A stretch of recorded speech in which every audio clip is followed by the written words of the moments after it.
Salam IT News, jumpa lagi di program berita kami. Hari ini kami akan informasikan tentang ada bukti bahwa epidemi virus komunis Tiongkok atau pneumonia Wuhan menyebar untuk menyerang target tertentu, dan anggota Partai Komunis Tiongkok sendiri merupakan kelompok yang paling rentan atau berisiko tinggi terinfeksi.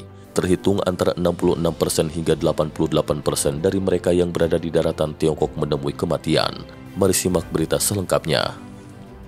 Virus komunis Tiongkok pneumonia Wuhan menyebar dari kota Wuhan hingga saat ini 4 bulan sudah berlalu. Berita yang tersiar dari berbagai sumber menunjukkan bahwa otoritas Tiongkok telah dengan sengaja menyembunyikan fakta tentang wabah yang terjadi di daratan Tiongkok, termasuk jumlah orang yang terinfeksi dan kematian yang diakibatkannya. Penyampaian situasi yang sebenarnya tentu sangat bermanfaat bagi pemerintah semua negara untuk berwaspada akan hal ini. Ada juga bukti bahwa epidemi itu menyebar untuk menyerang target tertentu, dan anggota Partai Komunis Tiongkok sendiri merupakan kelompok yang paling rentan atau berisiko tinggi terinfeksi. Terhitung antara 66% hingga 88% dari mereka yang berada di daratan Tiongkok menemui kematian. Berita selanjutnya, Komunis Tiongkok menyembunyikan fakta tentang epidemi dipertanyakan internasional. Baru-baru ini, Gedung Putih memperoleh sebuah laporan rahasia dari Dinas Intelijen yang menunjukkan bahwa data epidemi di daratan Tiongkok telah dipalsukan secara serius oleh otoritas komunis Tiongkok. 3 orang pejabat Amerika Serikat mengungkapkan kepada Bloomberg bahwa otoritas komunis Tiongkok dengan sengaja menyembunyikan jumlah orang yang diagnosa positif terinfeksi serta jumlah kematian yang diakibatkannya. Pada 1 April, Presiden Amerika Serikat Donald Trump dalam laporan singkatnya di Gedung Putih mengatakan bahwa dirinya belum menerima laporan itu. Tampaknya angka yang disajikan komunis Tiongkok diperkecil. Saya sudah cukup sopan untuk berkata demikian, katanya. Ben Sasse, Senator Partai Republik Amerika Serikat dalam sebuah pernyataannya menyebutkan bahwa data epidemi virus komunis Tiongkok adalah propaganda sampah. Bahwasanya jumlah kematian akibat terinfeksi virus komunis Tiongkok di Amerika Serikat melebihi jumlah yang ada di Tiongkok itu adalah tidak benar. Saya tidak berbicara tentang informasi rahasia. Ini adalah fakta yang sudah jelas sekali, kata Ben Sasse. Menurutnya, komunis Tiongkok telah berbohong di masa lalu, sekarang juga masih berbohong, dan di kemudian hari juga akan tetap berbohong demi mengamankan kekuasaannya. Sementara itu, pada 29 Maret, Perdana Menteri Inggris Boris Johnson mengutuk keras komunis Tiongkok karena memberikan informasi palsu kepada dunia. Media Inggris melaporkan bahwa penasehat ilmiah memberitahu Boris Johnson, komunis Tiongkok telah menyembunyikan data epidemi di negaranya. Jumlah kejadian sebenarnya mungkin mencapai 15 hingga 40 kali lebih tinggi dari angka resmi yang dilaporkan komunis Tiongkok. Para pejabat Inggris sangat jengkel dengan hal ini. Mereka akan menuntut pertanggungjawaban komunis Tiongkok setelah wabah mereda. Wakil Perdana Menteri merangkap Menteri Keuangan Jepang Taro Aso juga secara terang-terangan mengatakan bahwa dirinya tidak percaya dengan data-data tentang epidemi yang dikeluarkan komunis Tiongkok. Dalam pertemuan Komite Keuangan Senat Jepang pada 19 Maret, Taro Aso mengatakan, virus itu berasal dari daratan Tiongkok. Jangan mudah untuk mempercayai data yang disajikan komunis Tiongkok, karena itu tidak dapat diandalkan. Berita selanjutnya, jumlah kotak abu jenazah kremasi di kota Wuhan mencengangkan. Pada 6 April sekitar pukul 10 pagi, jumlah kematian nasional resmi akibat terinfeksi virus komunis Tiongkok yang diumumkan adalah 3.333 orang. Namun kota Wuhan baru-baru ini telah mendistribusikan puluhan ribu kotak abu jenazah kremasi orang yang meninggal selama epidemi. Hal ini menimbulkan banyak keraguan publik tentang data epidemi komunis Tiongkok. Menurut majalah daratan Tiongkok Caixin, sebuah truk besar pada 25 dan 26 Maret mengirim sekitar 2.500 sebuah kotak abu jenazah ke rumah duka di Wuhan.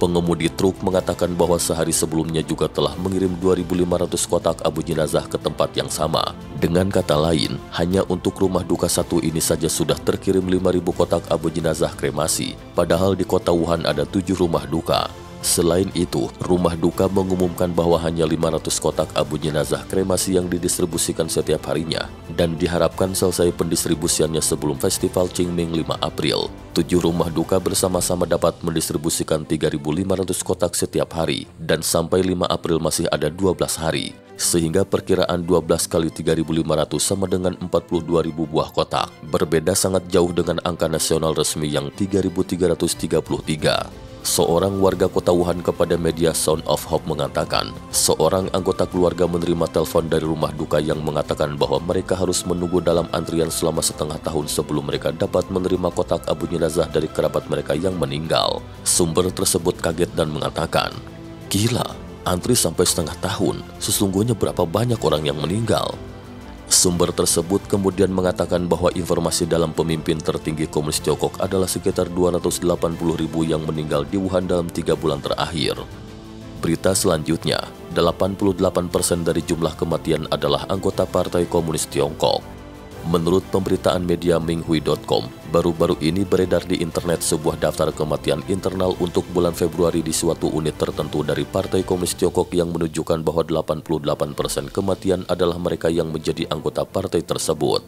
Menurut kelompok umur, 20 hingga 29 tahun menyumbang 4%, 30 hingga 39 tahun menyumbang 13%, 40 hingga 49 tahun menyumbang 26,7%, 50 hingga 59 tahun menyumbang 35,6%, 60 hingga 69 tahun menyumbang 9,4%. Selain itu, pada daftar lain yang juga beredar di internet yang isinya mengenai jumlah kematian petugas dari instansi resmi yang gugur dalam tugas selama epidemi berkecamuk, tercatat hingga 17 Maret adalah 329 orang. Sebagian besar dari mereka ditandai dengan meninggal karena terlalu lelah sebagai alasan kematian. Profesi mereka itu termasuk anggota polisi, ahli medis, staf medis, pegawai negeri, dan kader desa di daratan Tiongkok. Di antara mereka yang meninggal dengan status sebagai anggota Partai Komunis Tiongkok adalah 217 orang, menyumbang 2/3. Jika dihitung dengan orang yang status politiknya kurang tegas atau bahkan anggota tetapi pro-komunisme, maka prosentasenya akan semakin tinggi. Seorang sumber telah memberikan kepada media NTD sebuah daftar kematian resmi dari anggota Partai Komunis Tiongkok yang bertugas di lini depan penanganan epidemi. Mereka itu kebanyakan adalah anggota polisi dengan penyebab kematiannya yang ditulis, beban tugas yang melelahkan dan penyakit mendadak. Daftar kematian ini menimbulkan keraguan netizen karena dianggap tidak masuk akal. Apakah begitu banyak orang yang mati kelelahan karena tugas?